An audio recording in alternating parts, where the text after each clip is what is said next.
नमस्कार दोस्तों, आपके अपने चैनल हमारे संस्कार में आपका बहुत बहुत स्वागत है। आज हम आपके लिए लेकर आए हैं आषाढ़ मास महात्म्य का कथा अध्याय 25। उससे पहले अगर आप हमारे चैनल पर नए हैं और अभी तक आपने चैनल को सब्सक्राइब नहीं किया है तो प्लीज़ हमारे चैनल को सब्सक्राइब करें, वीडियो को लाइक करें, ज़्यादा से ज़्यादा शेयर करें ताकि यह कथा और लोगों को भी सुनने को मिल सके, उन्हें भी इसका लाभ प्राप्त हो सके।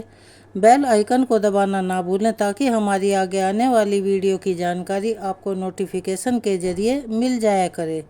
एक बार मेरे साथ प्यार से बोलिए, ओम नमो भगवते वासुदेवाय नमः। हरे कृष्णा, राधे राधे, हर हर महादेव। तो चलिए अब सुनते हैं आगे का वृतांत। व्यास जी कहते हैं कि एक दिन की बात है, श्री कृष्ण अपने बड़े भाई बलराम जी को साथ लिए बिना ही वृंदावन के भीतर गए और ग्वाल बालों के साथ विचरने लगे। जंगली पुष्पों का हार पहनने के कारण वे बड़े ही सुंदर दिखाई देते थे। घूमते घूमते श्री कृष्ण चंचल लहरों से सुशोभित यमुना के तट पर चले गए, जो तट पर लगे हुए फेनों अर्थात झाग के रूप में मानो सब और हास्य की छटा बिखेर रही थी। उस यमुना में एक कालिया नाग का कुंड था, जो विष अग्नि के कणों से दूषित होने के कारण अत्यंत भयंकर हो गया था। श्री कृष्ण ने उस भयानक कुंड को देखा। उसकी फैलती हुई विषाग्नि से तट के बड़े बड़े वृक्ष जल गए थे। वायु के आघात से जो जल में हिलोरें उठती थी और उससे जो जल के छींटे चारों ओर पड़ते थे, उनका स्पर्श हो जाने पर पक्षी भी जलकर भस्म हो जाते थे। वह महाभयंकर कुंड मृत्यु का दूसरा मुंह था। उसे देखकर भगवान मधुसूदन ने सोचा कि इस कुंड के भीतर दुष्टात्मा कालिया नाग रहता है और उसका विष ही उसका अस्त्र है। इसने यहाँ सागरगामिनी यमुना का सारा जल दूषित कर दिया है। प्यास से पीड़ित मनुष्यों या गौवें इस जल का उपयोग नहीं कर सकते।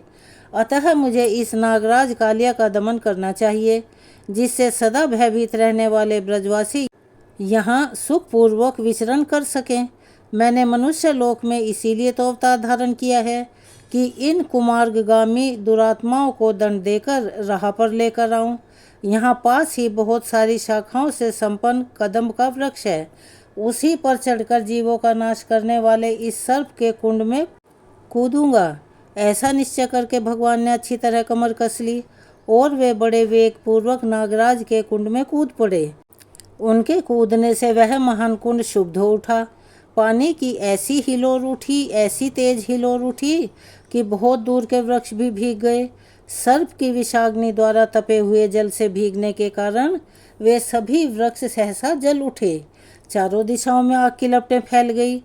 उस नागकुंड में पहुंचकर श्री कृष्ण ने अपनी भुजाओं पर ताल ठोकी। उसका शब्द सुनकर नागराज उनके पास आया। उसके नेत्र क्रोध से लाल हो रहे थे। उसके फनों से विषाग्नि की लपटें निकल रही थी और बहुत से विशाल नाग उसे घेरे हुए थे। सैकड़ों नाग पत्नियां भी वहां उपस्थित थी, जो मनोहर हार पहनकर बड़ी शोभा पा रही थी। उनके अंगों के हिलने डुलने से कानों के चंचल कुंडल झिलमिला रहे थे। सर्पों ने श्री कृष्ण को अपने शरीर में लपेट लिया और वे विष की ज्वाला से भरे हुए मुखों द्वारा उन्हें डसने लगे। श्री कृष्ण को कुंड में पड़कर नाग के फन से पीड़ित होते देख ग्वाल बाल ब्रज में दौड़े आए और शोकाकुल होकर भयभीत होकर रोते हुए कहने लगे, ब्रजवासियों, श्री कृष्ण कालिया दहन में डूबकर मूर्छित हो गए हैं। नागराज उन्हें खा लेता है। तुम जल्दी आओ, विलंब मत कर। यह बात सुनते ही तो मानो गोपों पर वज्र का पहाड़ टूट पड़ा हो। समस्त गोप और यशोदा आदि गोपियां तुरंत ही कालिया दह की ओर दौड़ पड़ी। हाय हाय प्यारे कृष्ण कहाँ है, इस प्रकार विलाप करती हुई गोपियां अत्यंत व्याकुल हो उठी और यशोदा के साथ गिरती पड़ती किसी तरह वहां आई। नंद गोप, अन्य गोपगण और अद्भुत पराक्रमी बलराम भी श्री कृष्ण को देखने के लिए तुरंत यमुना तट पर जा पहुँचे। पुत्र का मुंह देखकर नंद गोप और माता यशोदा दोनों जड़वत हो गए। अन्य गोपियां भी शोक से आतुर होकर रोती हुई श्री कृष्ण की ओर देखने लगी। वे भय से कातर होकर गदगद वाणी में प्रेम पूर्वक बोली, हम सब लोग यशोदा के साथ नागराज के महान कुंड में प्रवेश करें। अब ब्रज में लौटना हमारे लिए उचित नहीं है। भला सूर्य के बिना दिन और चंद्रमा के बिना रात कैसी, दूध के बिना गवें और श्री कृष्ण के बिना ब्रज किस काम का। हम श्री कृष्ण के बिना गोकुल में नहीं जाएंगी। गोपियों के यह वचन सुनकर रोहिणी नंदन महाबली बलराम ने देखा गोपगण बहुत दुखी हैं, उनकी आंखें आंसुओं से भीगी हैं। नंद जी भी पुत्र के मुख पर दृष्टि लगाए अत्यंत कातर हो रहे हैं और यशोदा तो मानो अपनी सुध बुध खो बैठी हों। तब उन्होंने अपनी संकेतमयी भाषा में श्री कृष्ण को उनके महात्म्य का स्मरण दिलाते हुए कहा, हे देव देवेश्वर, तुम क्यों इस प्रकार मानव भाव व्यक्त कर रहे हो? क्या इस बात को नहीं जानते कि तुम इन मनुष्यों से भिन्न साक्षात परमात्मा हो? तुम ही तो इस जगत के केंद्र हो, देवताओं का आश्रय भी तुम ही हो, त्रिभुवन की सृष्टि पालन और संहार करने वाले योगमयी परमेश्वर हो। हम दोनों इस समय यहाँ अवतीर्ण हुए हैं। इस ब्रज में यह गोप गोपियाँ ही हमारे बंधु बांधव हैं। यह सबके सब तुम्हारे लिए दुखी हो रहे हैं। फिर क्यों हे श्री कृष्ण अपने इन बंधुओं की उपेक्षा करते हो? तुमने मनुष्य भाव तो अच्छी तरह दिखा दिया, बालोचित चंचलता और चपलता दिखाने में भी कोई कमी नहीं की। अब यह खेल रहने दो और दांतों से ही अस्त्र शस्त्रों का काम लेने वाले इस दुरात्मा नाग का दमन कर दो। बलराम जी के द्वारा इस प्रकार स्मरण दिलाए जाने पर श्री कृष्ण के होठ मंद मुस्कान से खिल उठे। उन्होंने अंगड़ाई लेकर अपने शरीर को सांपों के बंधन से छुड़वा लिया और दोनों हाथों से उसके बीच के फन को नीचे झुकाकर वे उसी पर चढ़ गए और शीघ्रता पूर्वक पैर चलाते हुए नृत्य करने लगे। श्री कृष्ण के चरणों के आघात से उस नाग के फन में कई घाव हो गए। वह जिस फन को ऊपर उठाता उसी को भगवान अपने पैरों से झुकाकर दबा देते। श्री कृष्ण के द्वारा कुचले जाने से नाग को चक्कर आने लगा। वह मूर्छित होकर डंडे की तरह पृथ्वी पर गिर पड़ा। उसके मस्तक और गर्दन भी टेढ़े हो गए थे और अब उसके मुख से रक्त की अविरल धारा बह रही थी। यह देखकर नागराज की पत्नियां भगवान मधुसूदन की शरण में गई नाग पत्नियां कहने लगी, हे देव देवेश्वर, हमने आपको पहचान लिया। अब आप सबके ईश्वर और सबके उत्तम हैं। उचित परम ज्योति स्वरूप जो ब्रह्म है, उसी के अंशभूत आप परमेश्वर हैं। देवता भी जिन स्वयंभू प्रभु की स्तुति करने में समर्थ नहीं हैं, उन्हीं के स्वरूप का वर्णन हम जैसी साधारण स्त्रियां भला कैसे कर सकती हैं। संपूर्ण पृथ्वी, आकाश, जल, अग्नि और वायु रूप ये ब्रह्मांड जिनके छोटे से अंश का भी अंश है, उस भगवान की स्तुति भला हम कैसे कर सकती हैं। हे जगन्नाथ, हम बड़े कष्ट में हैं, आप हम पर कृपा कीजिए। यह नाग प्राणों को त्यागना चाहता है। हे मधुसूदन, हमें अपने पति की भिक्षा दे दीजिए। उन नाग पत्नियों के इस प्रकार स्तुति करने पर हे मुनियों, कालिया नाग को कुछ आश्वासन मिला। यद्यपि उसका शरीर अत्यंत शिथिल हो गया था, तो भी वह धीरे धीरे बोला, हे देव देवेश्वर, मुझ पर प्रसन्न होइए। हे नाथ, आप में अणिमा आदि 8 ऐश्वर्य स्वाभाविक हैं। आपसे बढ़कर अन्यत्र कहीं भी उनकी स्थिति नहीं है। ऐसे आप परमेश्वर की मैं क्या स्तुति करूँगा। आप पर हैं, पर के भी आदि कारण हैं। पर की प्रवृत्ति भी आप ही से हुई है। हे परमात्मा, आप पर से भी परे हैं, फिर भी मैं आपकी स्तुति भला कैसे कर सकता हूँ। हे ईश्वर, आपने जाति रूप और स्वभाव से मुझे जैसा बनाया है, उसके अनुसार ही मैंने यह चेष्टा की है। हे देव देवेश्वर, यदि इन सब के विपरीत कोई चेष्टा करूं तो मुझे दंड देना उचित हो सकता है, क्योंकि आपका ऐसा ही आदेश है। फिर भी आप जगत के स्वामी हैं। आपने मुझको जो दंड दिया है उसे मैंने सहज स्वीकार कर लिया, क्योंकि अब आपसे मिला हुआ दंड भी मेरे लिए वरदान है। अब मेरे लिए दूसरे वर की आवश्यकता नहीं है। हे अच्युत, आपने मेरे बल का नाश किया, मेरे विष को भी हर लिया और पूर्ण रूप से मेरा दमन भी कर दिया। अब एकमात्र जीवन रह गया है, उसे छोड़ दीजिए और कहिए आपकी क्या सेवा करूं। श्री भगवान बोले, हे सर्प, अब तुम्हें यहाँ यमुना जल में कदापि नहीं रहना चाहिए। अपने भ्राताओं और परिवार के साथ समुद्र के जल में चले जाओ। हे नाग, तुम्हारे मस्तक पर मेरे चरण चिन्ह देखकर नागों के शत्रु गरुड़ तुम पर कभी भी प्रहार नहीं करेंगे। ऐसा कहकर भगवान श्री हरि ने नागराज को छोड़ दिया। वे भी श्री कृष्ण को प्रणाम करके समुद्र की ओर चले गए। उसने सबके देखते ही देखते सेवक, संतान, बंधु बांधव और पत्नियों के साथ सदा के लिए वह कुंड त्याग दिया। कालिया नाग के चले जाने पर गोपों ने दौड़कर श्री कृष्ण को अपने सीने से लगा लिया, मानो वो मरकर पुनः लौट आए हों। उनके नेत्रों से खुशी के आंसू निकलकर श्री कृष्ण के मस्तक पर गिरने लगे। कुछ गोपियां तो विस्मित होकर श्री कृष्ण की स्तुति ही करने लगी। यमुना नदी का जल विष से रहित हो गया, ये देखकर समस्त गोपों को बड़ी प्रसन्नता हुई और गोपियां तो श्री कृष्ण की मनोहर लीलाओं का ही गान करने लगी और ग्वाल बाल उनके गुणों की प्रशंसा करने लगे। उन सब के साथ फिर वापस लौटकर श्री कृष्ण ब्रज में आ गए। व्यास जी कहते हैं, मुनियों, एक दिन बलराम और श्री कृष्ण साथ साथ गव्वें चराते हुए वन में विचरने लगे। घूमते घूमते वे परम रमणीक तारक के वन में पहुंच गए। वहां धेनुक नामक दानव गधे के रूप में सदा निवास करता था। मनुष्यों और गौओं का मांस ही उसका भोजन था। फल की समृद्धि से पूर्ण मनोहर ताल वन को देखकर ग्वाल बाल वहां के फल लाने को ललचा उठे और बोले, भैया राम, ओ कृष्ण, धेनु का सुर सदा इस भूभाग की रक्षा करता है, इसीलिए यह ताड़ों के सुगंधित फल लोगों ने छोड़ रखे हैं। हम इन्हें प्राप्त करना चाहते हैं। अगर आप लोगों को जचे तो इन फलों को गिरा दीजिए। ग्वाल बालों की यह बात सुनकर बलराम और श्री कृष्ण ने बहुत से ताड़ फल पृथ्वी पर गिराए। गिरते हुए फलों का शब्द सुनकर वह गर्दभ का दुष्ट दैत्य क्रोध से भरा हुआ आया। आते ही उसने अपने दोनों पिछले पैरों से बलराम जी की छाती में प्रहार कर दिया। बलराम जी ने उसके दोनों पैर पकड़ लिए और उसे आकाश में घुमाना प्रारंभ किया। घुमाने से ही उसके प्राण पखेरु उड़ गए।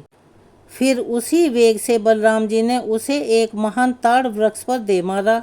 जैसे आंधी बादलों को उड़ा देती है, ठीक उसी तरह से उस दैत्य ने गिरते गिरते अपने शरीर के आघात से बहुत सारे फल गिरा दिए। उसके मारे जाने पर और भी बहुत से गर्दभ का दैत्य आए, किंतु श्री कृष्ण और बलभद्र ने उन सबको खेल ही खेल में उठाकर वृक्षों पर फेंक दिया। एक ही क्षण में पके हुए ताड़ के फलों और गर्दभ आकार दैत्यों के शरीर से सारी पृथ्वी पट गई। इससे उस स्थान की बड़ी शोभा होने लगी। तब से उस ताड़ वन में गोवें बाधा रहित होकर नई नई घास चरने लगी। अनुचर सहित धेनुकासुर के मारे जाने पर वह मनोहर ताड़ वन समस्त गोप गोपियों के लिए सुखदायक हो गया। इससे वसुदेव के दोनों पुत्र बलराम और श्री कृष्ण अत्यंत प्रसन्न हुए। दोनों महात्मा छोटे छोटे सींगों वाले बछड़ों की तरह शोभा पा रहे थे। कंधे पर गाय बांधने की रस्सी लिए वनमाला से विभूषित होकर वे दूर दूर तक गव्वें चराते और उनके नाम ले लेकर पुकारा करते। श्री कृष्ण के वस्त्र सुनहरे रंग के थे और बलराम जी के नीले रंग के। उन्हें धारण किए वे दोनों भाई दो इंद्रधनुष और श्वेत श्याम मेघों की तरह शोभा पाते थे। लोक में बालकों के जो खेल प्रचलित हैं, उन सब के द्वारा परस्पर क्रीड़ा करते हुए वन में विचरते थे। समस्त लोक नाथों के नाथ होकर भी वे इस पृथ्वी पर अवतीर्ण हुए और मानव धर्म में तत्पर रहकर मनुष्य योनि की गौरवान्वित करते थे। मानव जाति के गुणों से युक्त तरह तरह के खेल खेलते हुए वन में घूमा करते, कभी झूला झूलकर, कभी आपस में कुश्ती लड़कर महाबली श्री कृष्ण और बलराम व्यायाम करते थे। उन दोनों को खेलते देखकर प्रलंब नाम का दैत्य उन दोनों को पकड़ने की इच्छा से एक दिन वहां आया। उसने अपने वास्तविक रूप को ग्वाल बालों के वेश में छुपा रखा था। मनुष्य न होते हुए भी मनुष्य का वेश धारण करके दानवों में श्रेष्ठ प्रलंब ग्वाल बालों की उस मंडली में बेखटके जा मिला। वह बलराम और कृष्ण दोनों को उठाकर ले जाने का अवसर ढूंढने लगा। उसने कृष्ण को तो सर्वथा अजेय समझा, अतः रोहिणी नंदन बलराम को ही मारने का निश्चय किया। फिर उन ग्वाल बालों में हरिण क्रीडन नाम का खेल प्रारंभ हुआ। यह बालकों का वह खेल है जिसमें दो दो बालक एक साथ हिरण की तरह उछलते हुए किसी निश्चित लक्ष्य की तक जाते हैं। आगे पहुंचने वाला विजयी होता है। हारा हुआ बालक विजयी को अपनी पीठ पर बिठाकर नियत स्थान तक ले आता है।